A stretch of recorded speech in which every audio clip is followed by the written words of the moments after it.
Alright, so here we are with the 4-3 notes for geometry on angle relationships in triangles. So, first thing of our objectives is to find the measures of interior and exterior angles, so in and outside of a triangle, and then also apply these theorems to the inner and outer angles in a triangle. So just a few things that we'll hopefully note by the end of this set of notes. We have an auxiliary line, so we'll be creating that. What a corollary is. There's a difference between interior and exterior angles, and interior and exterior in general, and then also remote interior angles, which is a very large set of words for one thing. So, first thing, and we kind of mentioned this in our last section, so just to summarize here, the triangle sum theorem. It turns out that every triangle has 180 degrees inside of it. So that's all it's saying, is that all of these angles are going to add to 180, all of the inside. This is going to be part of your reasons packet as well, so you can go ahead and get that out and write that in there. But the idea is all angles inside a triangle add to 180 always. Alright, the next thing that we're looking at is an auxiliary line. It's a line that is added to a figure to aid in a proof. So as we talked about earlier, you can construct things in a proof. You can also add auxiliary lines. So this auxiliary line is used in the Triangle Sum Theorem, and so you could potentially produce a line that is parallel to the base, which is kind of what this one is looking at, okay? But it turns out the theorem is true for no matter what angle that line is at. So you can, in fact, create a line that goes through a point and give it a name. Alright, the next idea is a corollary itself. So just understand that a corollary is a theorem. Alright, so a theorem is that rule book that we're looking at, whose proof follows directly from another theorem. So the idea is that instead of naming it theorem A part B or something like that, we use the same name but with the word corollary. So the corollary to the Triangle Sum Theorem, for instance, would use the Triangle Sum Theorem, which is actually what these are doing.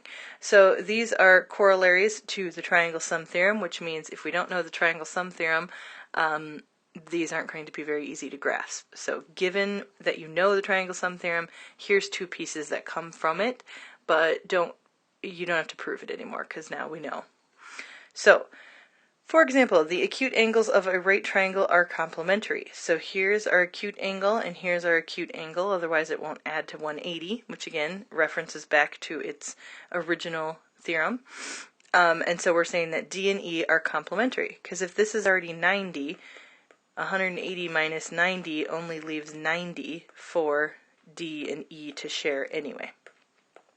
Alright, so again, that's where the Triangle Sum Theorem comes in. It says, taking that we know it's 180 degrees, if we take away F, which is 90 degrees, the only amount left is 90. So that's what makes it 80 complementary. Alright, then the next one, the measure of each angle of an equiangular triangle, and we did mention this a little bit, but not that it was a corollary, are 60 degrees. So again, 60 times 3 leaves us with 180 degrees, and of course that needs to reflect the Triangle Sum Theorem, because otherwise what would it matter that 60 times 3 is 180? And it's because 180 is the total interior degree angles of a triangle. So, the next thing we need to do is identify interior versus exterior. So it's not so hard to understand that interior angles are, guess what, inside of the triangle, alright? It's the exterior ones that are a little bit harder to understand. So exterior angles come from extending a side. So for instance, if I extend this side over here, I have created an exterior angle. And as you can see in this example, they have extended this base here, and now they've created an exterior angle. The problem is that when you think of an exterior angle, you think of all of this around here. But we're not talking about the entire rest of the 360. We're only talking about the rest of that line. So we are going to be talking about linear pairs. So taking a look at what it says, An interior angle is formed by two sides of a triangle, and an exterior angle is formed by one side of the triangle and the extension of an adjacent side. So again, extension. So notice here, angle 4 is an exterior angle, but angle 3 is an interior angle. Why is that important? Because there's an exterior angle theorem. So another theorem that you'll want to put in your reasons packet is that the exterior angle theorem tells you that in order to get the measure of angle 4, all you need to do is add the measure of 2 and 1 together. Now the way that they describe this, it's really interesting, but it's the measure of the exterior angle of a triangle, so over here, is equal to the sum, so adding, of the measures of its remote interior angles. And that's because angle 3 here is next to it, so it's its linear pair. And so we're actually looking for remote angles, and those remote angles are angle 1 and 2. So basically the other two angles that it's not touching. Alright, so that's your exterior angles. And then the third reasons packet theorem that we will be filling in is the third angles theorem. So this is interesting, and again comes from this idea that a triangle has three angles that add to 188 degrees. So the idea is that even though we don't have numbers, if we know that angle L and angle R are the same measure, so say 20, and angle M and angle S are the same measure, like 40, the only logical amount that would make N or T has to be the same. Because if you took 180 minus R, or L, or minus S, or M, you would end up with the same number as you would if you had subtracted L or M, because they're the same. They're substitutions of each other, or congruent. So, in that case, if you know two angle measures, you already know the third angle measure, is what they're saying. Officially, the definition says, if two angles of one triangle, so L and M, are congruent to two angles of another triangle, so R and S, then the third pair of angles, N and T, the ones that don't have a tick mark there, are congruent. Alright, so if you know two, you know the third. So if you know two of them, you know the third. Super. So now we're going to do some examples here, or this is a lesson quiz, but not like in the way that it gives you a grade or anything. So, whoa, that's weird. The measure of one of the acute angles in a right triangle is 56 2/3 degrees. That's weird. What is the measure of the other acute angle? So again, they said that it's a right triangle, so visually we know that one of the angles is already 90, and we know that one of them is 56 2/3. And so in order to get our missing angle measure, we take 180 minus 90 from this right angle, minus 56 2/3. And we're going to end up with 33 and, oops, I like how I wrote point, and 1/3. So 33 1/3 degrees. Why there's a fraction, who cares? Okay. So the next one wants you to find the measure of angle ABD. And so taking a look at the three things we've understood from this lesson, that the interior angles add to 180. Well, we're missing one of those, so that's not going to help. We also know that the third angles are congruent to each other. Cool, but there aren't two triangles, so that's not very helpful. And so the idea that we're using here is going to be the interior and exterior angles idea, the exterior angle theorem. So taking a look at this, as we had in the picture, this is the exterior angle, and it is going to equal the sum of the remote interior angles. So officially, 2x plus 16 is going to equal 58 plus x plus 12.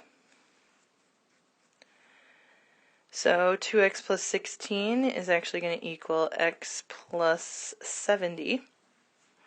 And so we should be able to move our 16 over, and at the same time our x over. And we'll get an x equal to 70 minus 16 is 54. So 54 is our x, but of course that's not helpful because we're trying to find ABD. So ABD is this outer angle. And so we need to plug in a 54 to that x. So 2 times 54 plus 16. And I should be getting an obtuse angle measure because all of those exterior angles, if a acute triangle is given, are going to be obtuse. So that's going to equal 124 degrees for the measure of ABD. Alright, then the next example, as we've already had so far, we had a triangle sum theorem in number 1, we had an exterior angles theorem, and so now we're going to do the third angles theorem. So the idea is in the diagram you can see they have a matching M and Q angle, they have a matching O and R angle, and so we get to say that angle N is congruent or equal to angle P because of that third angles theorem. So officially, algebraically, that means that we could say that 3x squared equals x squared plus 50. Or if we put our x's together, we're going to have 2x squared equals 50. If we divide by 2, we get a 25 as our x squared, and so x is 5. Again, they don't want you to actually find out what x is, they want you to use that x to plug back in. So we're going to take that x, plug it back in, and get 3 times 5 squared.